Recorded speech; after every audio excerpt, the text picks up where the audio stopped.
The research station Zenith 7 hung in the void like a broken jewel, its hull scarred by plasma burns and meteor impacts. Inside, Dr. Kellis pressed her blue-scaled hands against the emergency console, watching the life support readings drop with each passing minute. The Vexari scientist's gill slits fluttered, with anxiety as she transmitted another desperate message into the cosmic darkness. "This is Research Station Zenith 7 requesting immediate assistance." She spoke into the communications array, her voice barely masking the fear that gripped her chest. "We are under attack by Kython raiders. Our defenses are failing. Anyone within range, please respond." The station shuddered as another blast struck the outer hull. Through the reinforced viewport, Kalis could see the sleek, predatory shapes of Kython warships circling like hungry sharks. Their black hulls gleamed with bioluminescent patterns that pulsed with malevolent intelligence. The raiders had been hunting research stations for months, stealing advanced technology and selling scientists into slavery. Commander Zek stumbled into the communications room, his insectoid features twisted with pain. Green ichor leaked from a gash across his carapace where falling debris had struck him. The Zillan officer's compound eyes reflected the emergency lighting as he grabbed Kalis by the shoulder. "Any response to our distress calls?" he asked, his mandibles clicking with nervous energy. Kalis shook her head, her heart sinking. "Nothing yet, Commander. The nearest galactic defense fleet is 3 days away.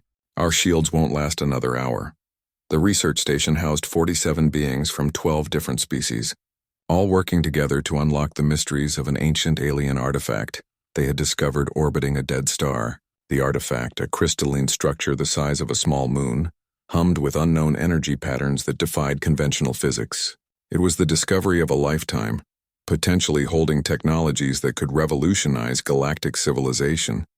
But now, none of that mattered. The Kython raiders cared nothing for scientific advancement. They saw only valuable prey trapped in a dying metal can. Another explosion rocked the station and the lights flickered ominously. Kellis watched the shield strength indicator drop to 15%. At this rate, the Kythons would breach their defenses within the hour. Then would come the boarding parties, the slaughter, and the looting. "There," Jack suddenly pointed at the communications console with one of his 4 arms. "We're receiving a transmission." Kalis quickly adjusted the controls, her hearts racing with hope. Static filled the air before a voice cut through the interference. But it wasn't the crisp, professional tone of a defense fleet officer. Instead, they heard something that chilled them both to their cores. "Zenith 7, this is the vessel Indomitable responding to your distress call." The voice was deep, gravelly, and somehow predatory. "We're not exactly military, but we're in the neighborhood. What's your situation?" Kalis exchanged a confused glance with Jex. The voice had an accent they didn't recognize, and there was something unsettling about its casual confidence. But beggars couldn't be choosers. Indomitable were under attack by Kython raiders, approximately 12 warships. Our shields are failing and we have civilians aboard. Can you assist? A pause stretched across the void before the voice returned, and Kayla swore she could hear laughter in the background. Kythons, huh? Yeah, we can handle that. Sit tight, Zenith 7. Cavalry's coming. The transmission ended, leaving Kalis and Zek staring at each other in bewilderment. Something about that response felt wrong. No military unit would sound so casual about facing 12 Kython warships. The raiders were among the most feared pirates in this sector, their ships fast and heavily armed. Commander, one of the junior technicians called from across the room. I'm detecting a new contact on long-range sensors.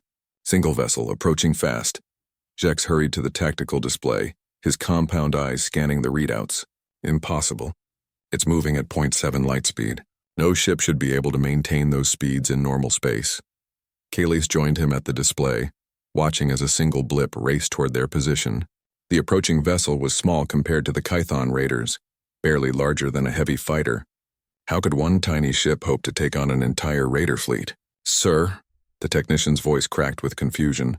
I'm reading strange energy signatures from the approaching vessel. The ship's design doesn't match any known configuration in our databases.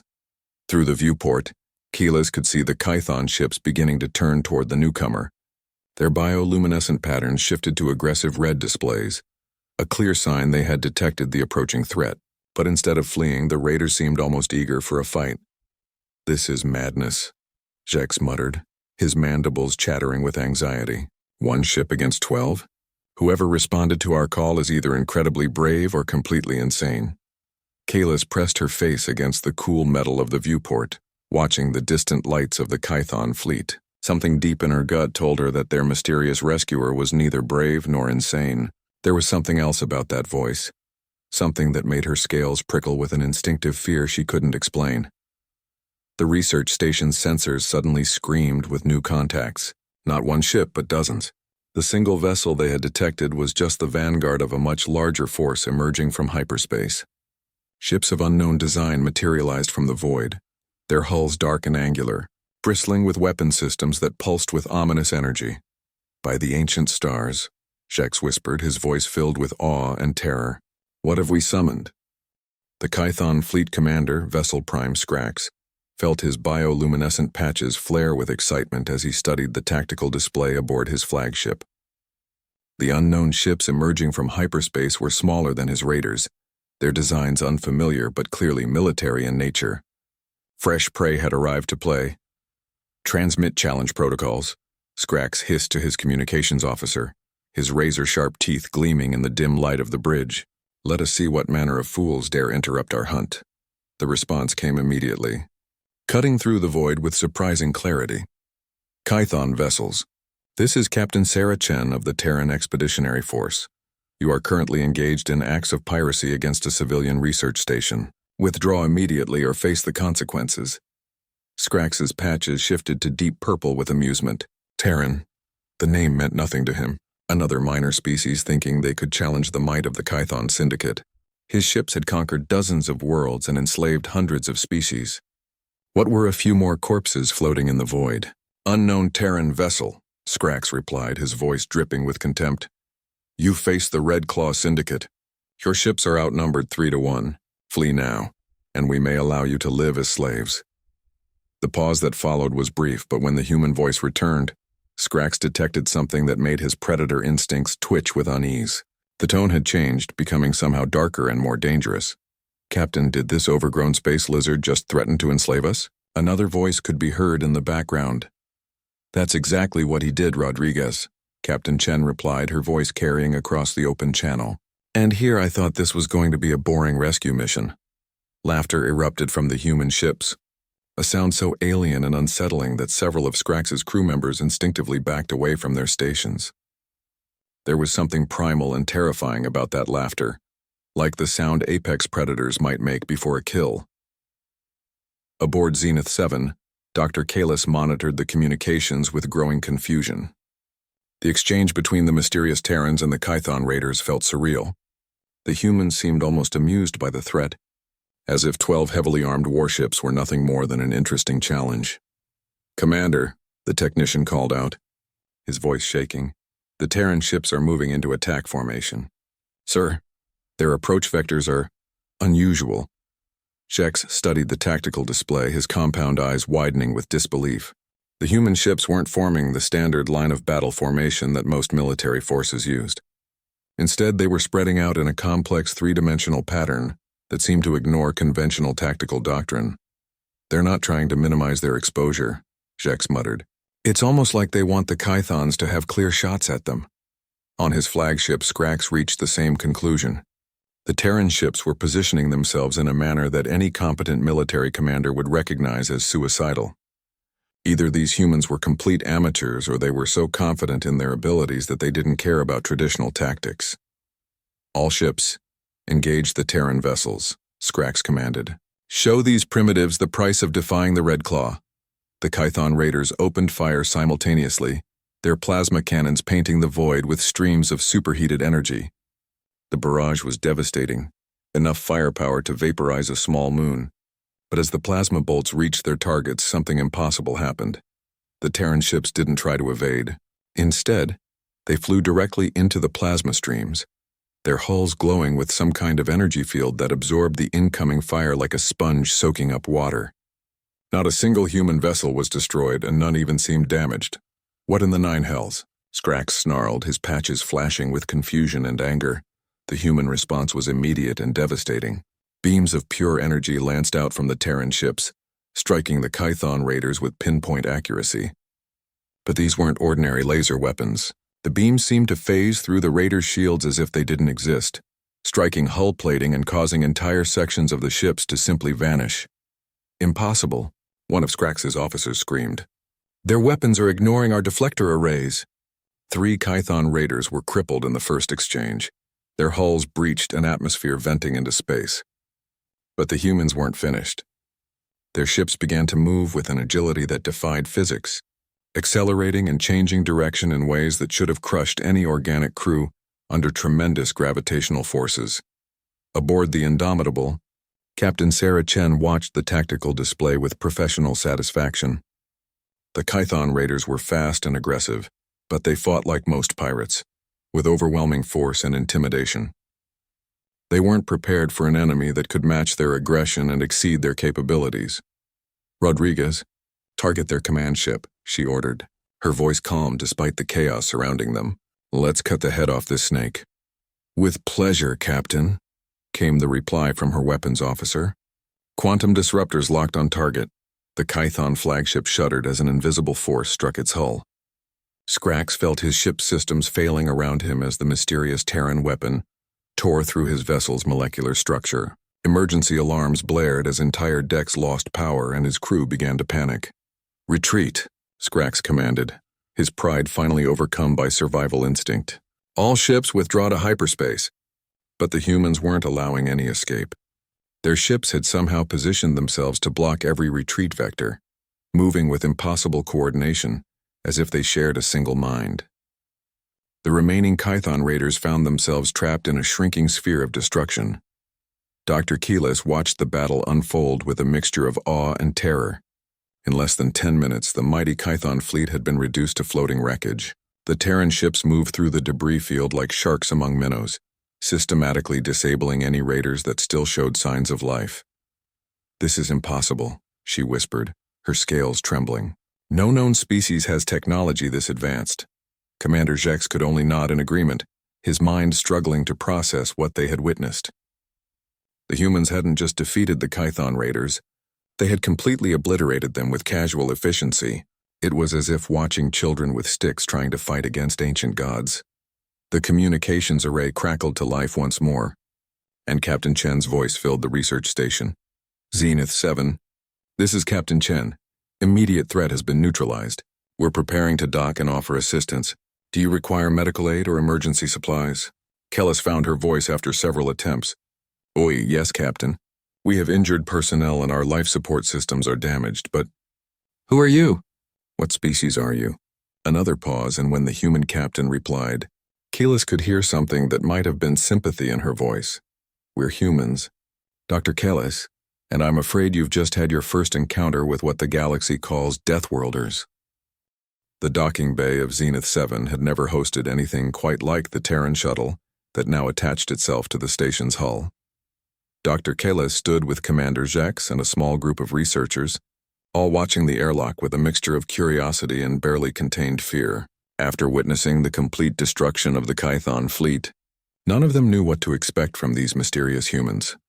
"Atmospheric readings are compatible," the station's computer announced in its calm, synthetic voice. "Docking procedure complete. Airlock pressure equalized." The heavy metal door hissed open with a sound that seemed unnaturally loud in the tense silence. What emerged from the shuttle made several of the alien researchers take involuntary steps backward. Captain Sarah Chen was the first through the airlock, and Kellis immediately understood why these beings were called Deathworlders. The human was tall by galactic standards, nearly 2 meters in height with broad shoulders and a muscular frame that spoke of tremendous physical strength. But it was her eyes that truly unsettled the Vexari scientist. They were small, forward-facing predator's eyes that seemed to take in everything at once, calculating threats and advantages with disturbing intensity. Behind Chen came her crew, each one as imposing as their captain. They moved with a fluid grace that reminded Keyless of the apex predators from her homeworld's ancient forests. Their clothing was practical and dark, with various devices attached to their belts that could have been tools or weapons.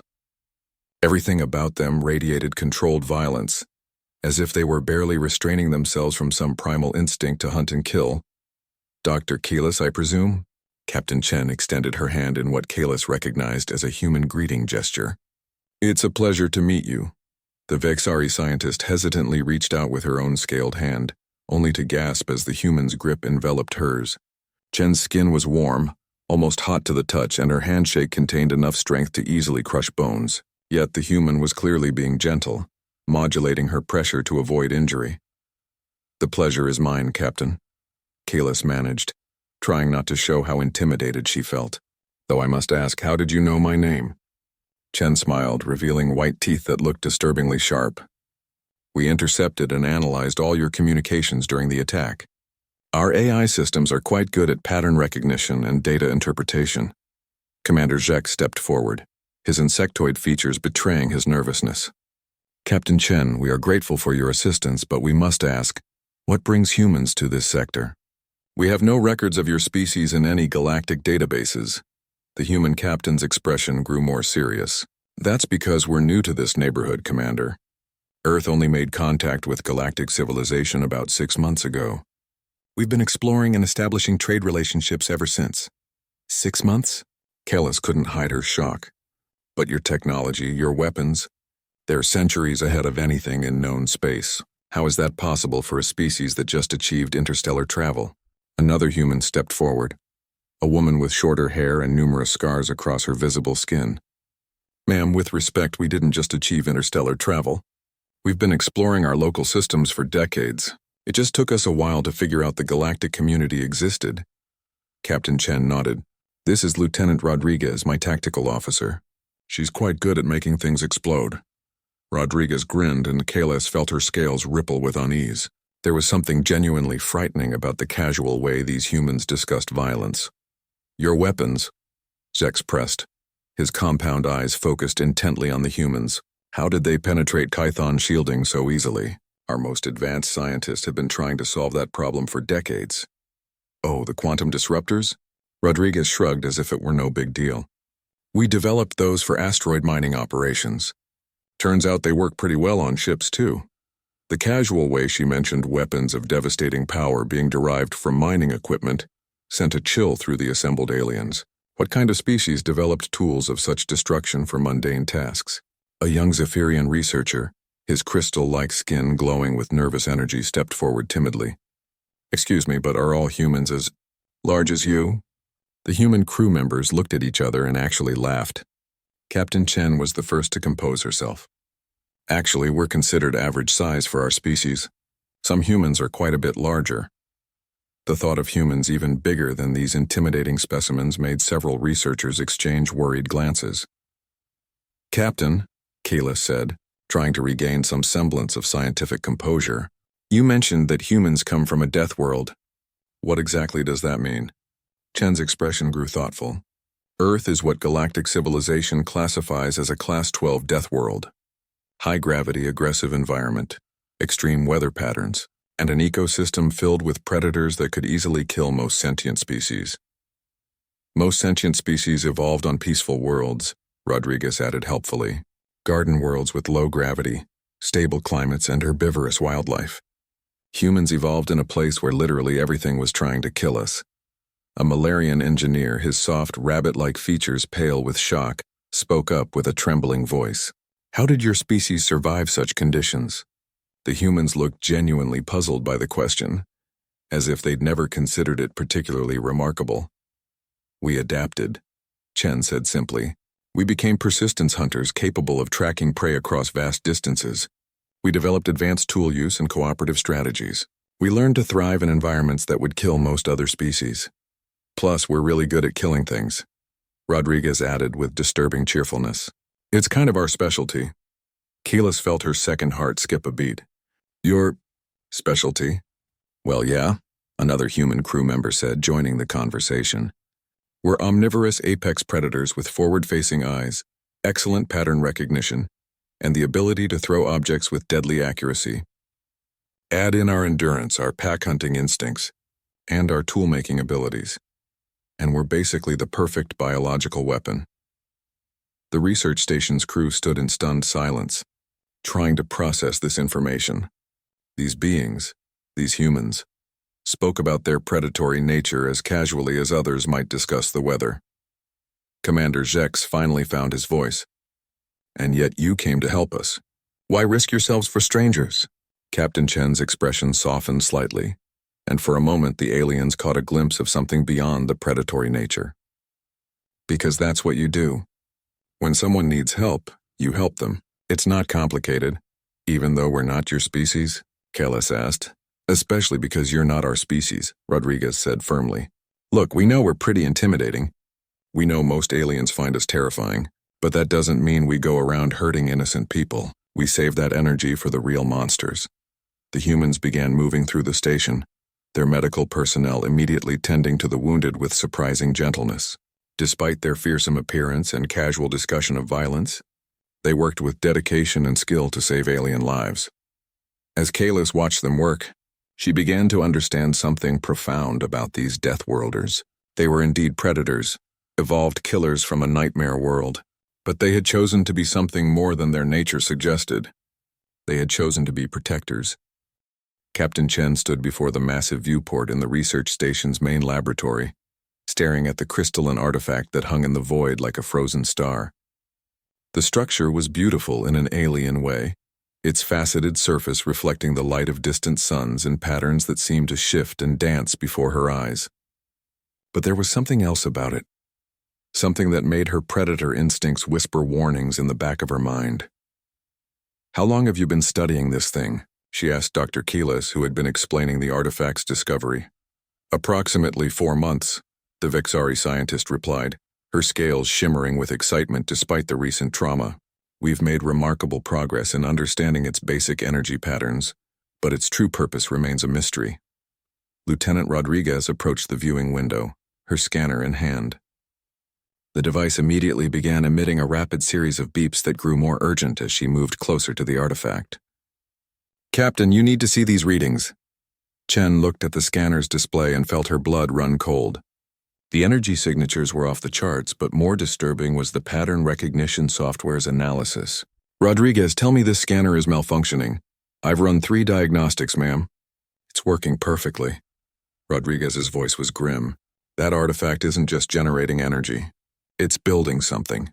The quantum fluctuations are increasing exponentially." Dr. Keelis looked between the two humans with growing concern. "What are you detecting?"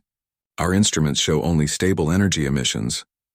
"That's because your instruments aren't designed to recognize this type of signature," Chen said, her mind racing through the implications. "Doctor, have there been any unusual incidents since you began your research? Equipment failures, strange phenomena, anything out of the ordinary?" Commander Jacques, who had been listening from across the laboratory, suddenly went very still. His compound eyes reflected a memory that he clearly wished he could forget. 3 weeks ago, we lost contact with Survey Team Beta. They were conducting close-range scans of the artifact. "Lost contact how?" Rodriguez demanded, her hand instinctively moving to the weapon at her side. "Their shuttle simply vanished," Jacques replied, his mandibles clicking nervously. One moment they were transmitting routine data. The next moment there was nothing. No distress signal, no debris, no trace of their existence. The human captain turned to face the research team with an expression that made several aliens step backward involuntarily. Chen's predator eyes had gone cold and calculating, transforming her from helpful rescuer to something far more dangerous. "Doctor, I need you to gather all your research data immediately," she ordered. "Rodriguez, get our science team over here. I want a full analysis of that artifact within the hour." "Captain?" Kalis protested. "This is a civilian research operation under the authority of the Galactic Science Council. You have no jurisdiction here." Chen's smile was sharp enough to cut metal.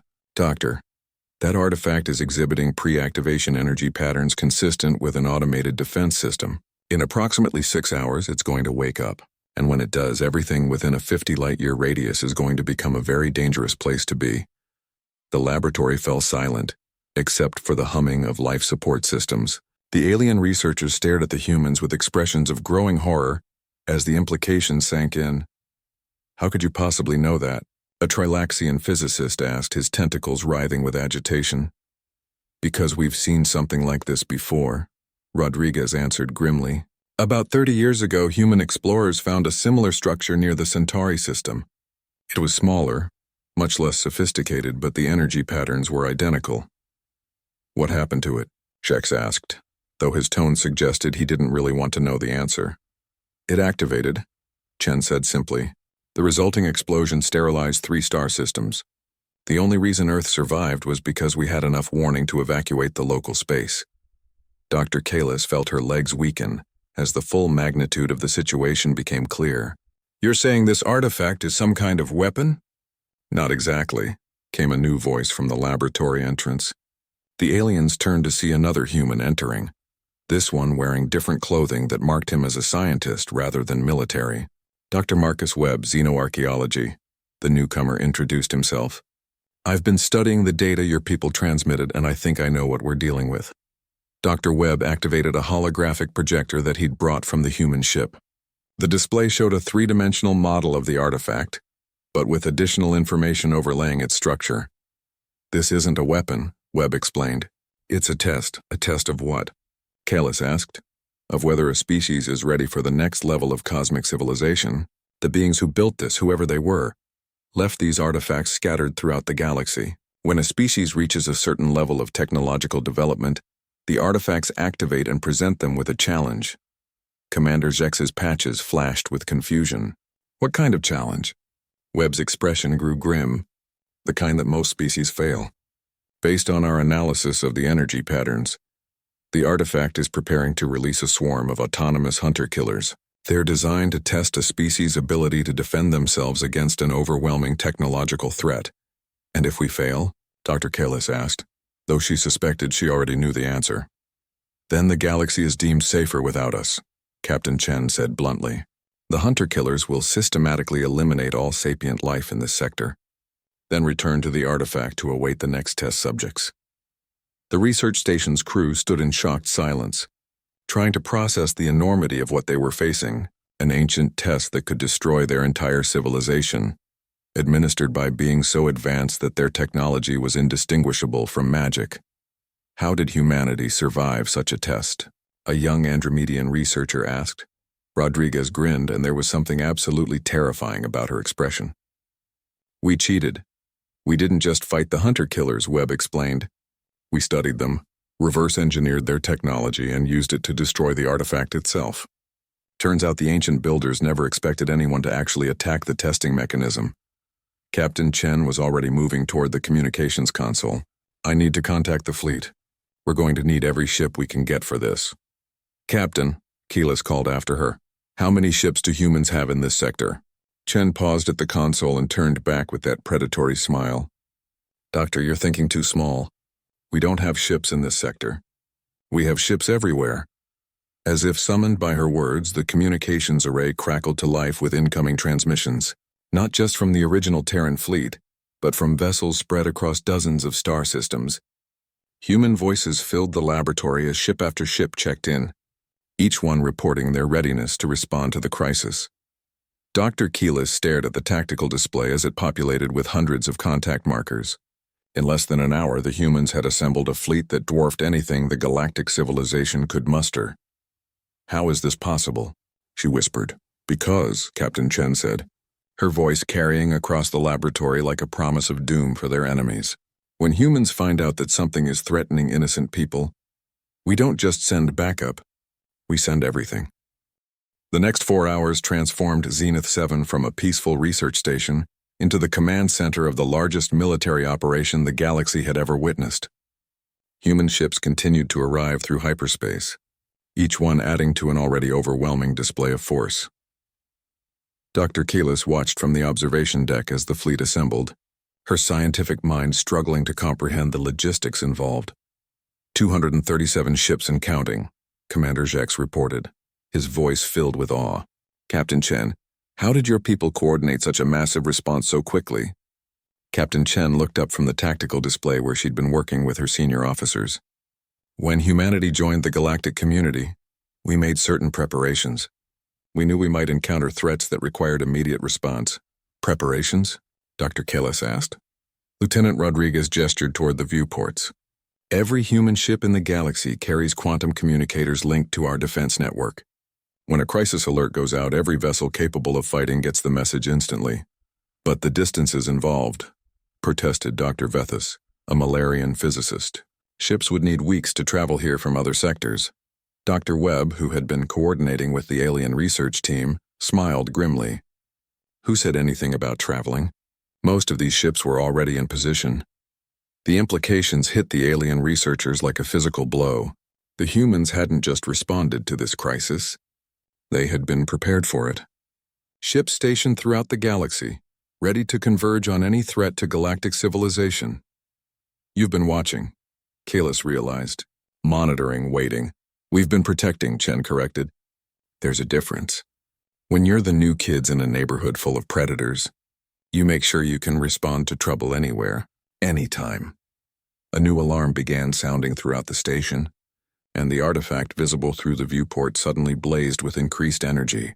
The crystalline structure pulsed with light that seemed to come from within its molecular structure, and space around it began to distort in ways that hurt to look at directly.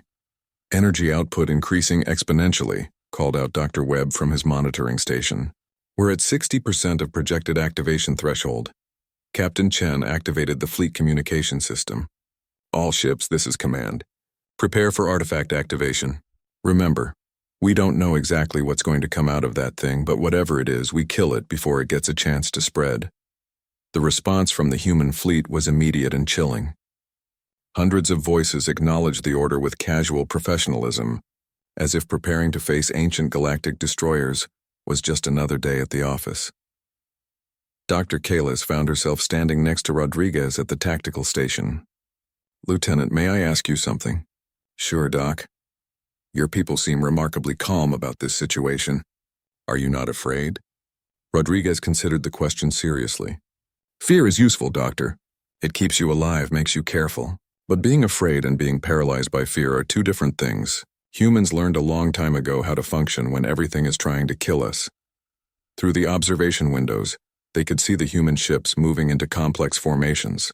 Unlike the standard battle lines favored by most galactic military forces, the humans were spreading their fleet into a three-dimensional web that surrounded the artifact completely. Your tactical formations are unusual, Commander Zex observed. They're based on pack hunting strategies, Chen explained. Surround the prey, cut off escape routes, coordinate the attack. It's how humans have been taking down larger, more dangerous opponents for millions of years. The artifact suddenly pulsed again, and this time something emerged from its crystalline depths. At first it appeared to be merely a distortion in space, a ripple in reality itself. But as the distortion grew larger, shapes began to resolve within it. Contact, Dr. Webb shouted. Multiple objects emerging from the artifact. They're beautiful. Indeed, the hunter-killers that emerged from the ancient structure were works of art as much as instruments of destruction.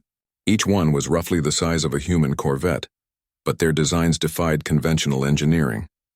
They moved like living creatures, their hulls flowing and shifting as if made of liquid metal. Patterns of light raced across their surfaces in hypnotic displays that seemed to draw the eye and confuse spatial perception. 12, 20, 35 contacts and still emerging, reported the tactical officer aboard Chen's flagship. Captain, these things are gorgeous. Almost hate to blow them up. I'll send flowers to their funeral, Chen replied dryly. All ships weapons free. Engage on my mark. Dr. Kalis watched in fascination as the hunter-killers began to move. They didn't fly so much as flow through space, their movements graceful beyond anything she had ever witnessed. But there was something predatory about their grace, like watching sharks glide through dark water. They're scanning us, Dr. Webb reported, his instruments alive with readings. Energy patterns suggest they're categorizing and prioritizing targets. Let me guess, Rodriguez said. Research station full of civilians gets low priority. Military fleet gets high priority. Actually, no, Webb said, sounding puzzled. They're focusing entirely on the human ships. It's like they don't even register the station as a threat. Captain Chen's expression grew thoughtful. Interesting. They're programmed to respond to the greatest threat first. From their perspective, the alien research station isn't worth worrying about. The hunter-killers had finished their emergence, and Kalis counted nearly 100 of the graceful death machines. They began to move toward the human fleet with increasing speed, their formations shifting and flowing like a school of predatory fish. All ships, target selection is random, Chen ordered. We don't know their defensive capabilities, so we overwhelm them with volume. Fire at will. The human fleet opened fire simultaneously, and space erupted in a display of destructive force that made the earlier battle with the Kython raiders look like a minor skirmish. Streams of energy, quantum disruptors, and weapons whose names Kalis didn't recognize reached out toward the approaching hunter-killers. The result was both magnificent and terrible. The ancient machines moved with impossible agility, dodging and weaving through the incoming fire with fluid grace. But the humans had anticipated this. Where one beam missed, 3 others were waiting. Where a hunter-killer dodged left, weapons were already tracking its new position. The first ancient machine died in a cascade of exotic energy as multiple quantum disruptors struck it simultaneously. Its liquid metal hull simply ceased to exist, leaving only a brief flash of light to mark its passing. "Target down," reported one of the human ships. "These things are tough, but they're not immortal." "Confirmed kill on Hunter-Killer 7, added another voice. "Whatever these things are made of, our disruptors cut through it like tissue paper." Dr. Kalis realized she was holding her breath as she watched the battle unfold. The ancient hunter-killers were incredibly advanced, their technology clearly superior to anything the current galactic civilization could produce. But the humans were fighting them as if they were just another obstacle to overcome. 73% enemy casualties, Rodriguez reported. "We're taking some damage, but nothing critical." "How are they doing this?" whispered Dr. Vethis.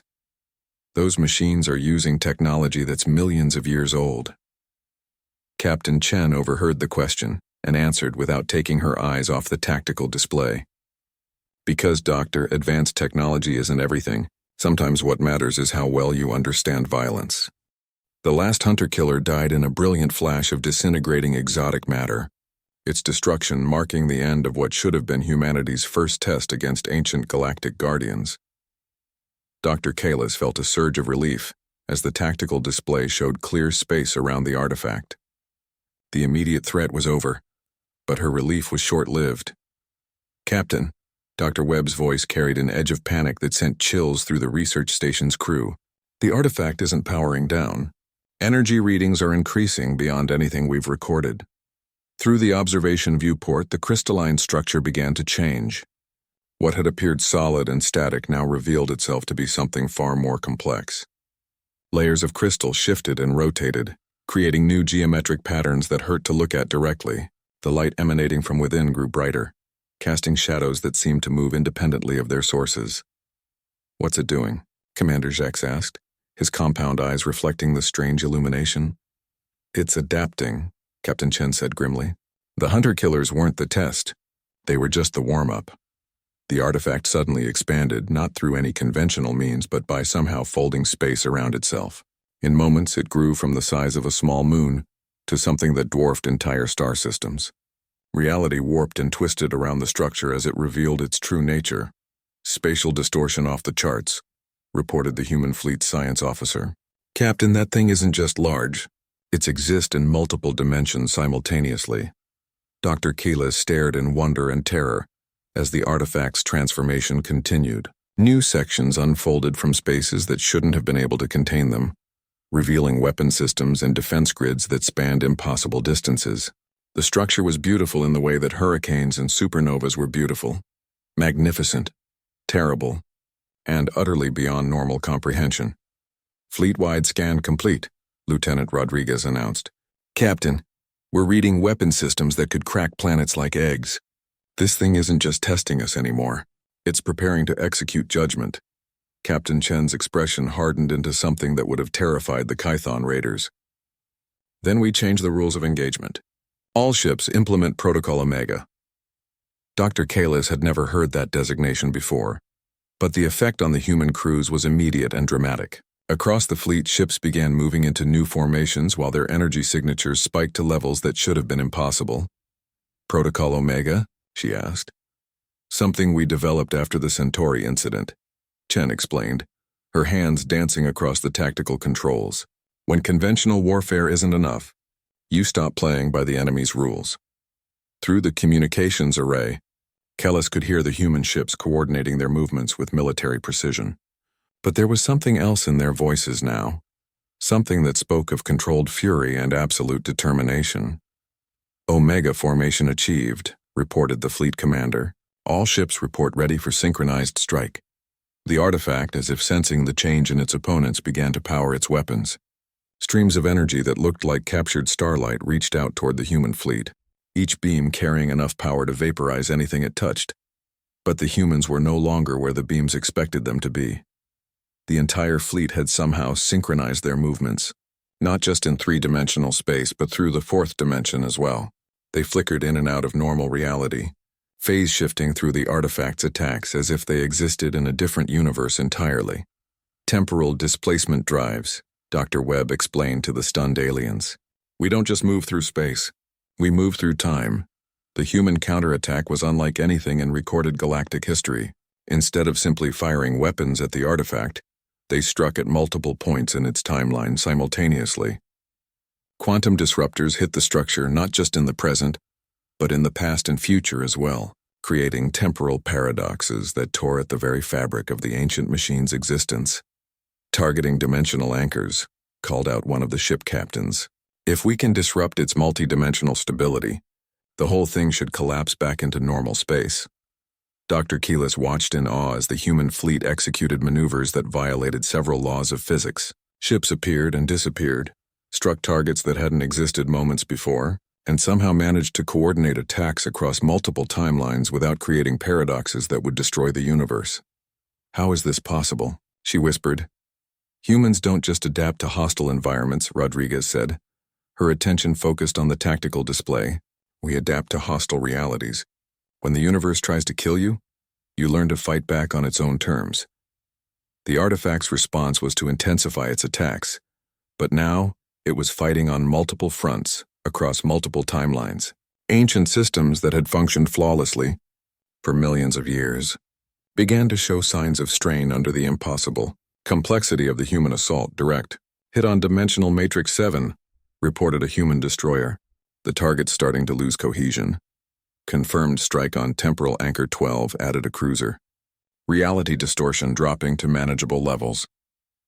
Captain Chen studied the tactical display with the focused intensity of a master predator closing in for the kill. All ships concentrate fire on the primary control nexus. Time to end this. The final assault was a thing of terrible beauty. 200 human ships struck as one, their weapons synchronized not just in space but in time, creating a cascade of destruction that rippled across multiple dimensions. The artifact, for all its ancient power and impossible technology, had never been designed to face an enemy that could attack its past, present, and future simultaneously. The crystalline structure began to collapse, its multidimensional matrix failing as the human weapons tore through its defenses. Light that had shone for millions of years began to dim, and the spatial distortions that had twisted reality around the artifact started to fade. Target neutralized, reported the fleet commander. The artifact is powering down across all dimensional planes. Dr. Kalis felt her legs give out as the magnitude of what she had witnessed finally hit her. The humans had not just defeated an ancient test designed to challenge entire civilizations. They had completely rewritten the rules of engagement, using tactics and technologies that shouldn't have been possible. Captain, she managed to say, how did your people develop such weapons, such capabilities? Chen's smile was tired but satisfied.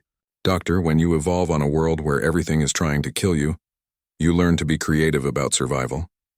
And when you reach the stars and find out that the universe is full of things that want to test you, judge you, or eliminate you, you get very good at making sure they regret the attempt. Commander Zex approached the human captain with something that might have been reverence. The galactic community owes humanity a debt that can never be repaid. No debt necessary, Chen replied. This is what neighbors do for each other. Besides, she added with that predatory grin, it was actually kind of fun. As the human fleet began to secure the area around the now dormant artifact, Dr. Keyless realized that the galaxy had just fundamentally changed. Humanity hadn't just passed an ancient test. They had demonstrated capabilities that redefined what was possible for a spacefaring civilization. The Death Worlders had arrived, and the universe would never be the same.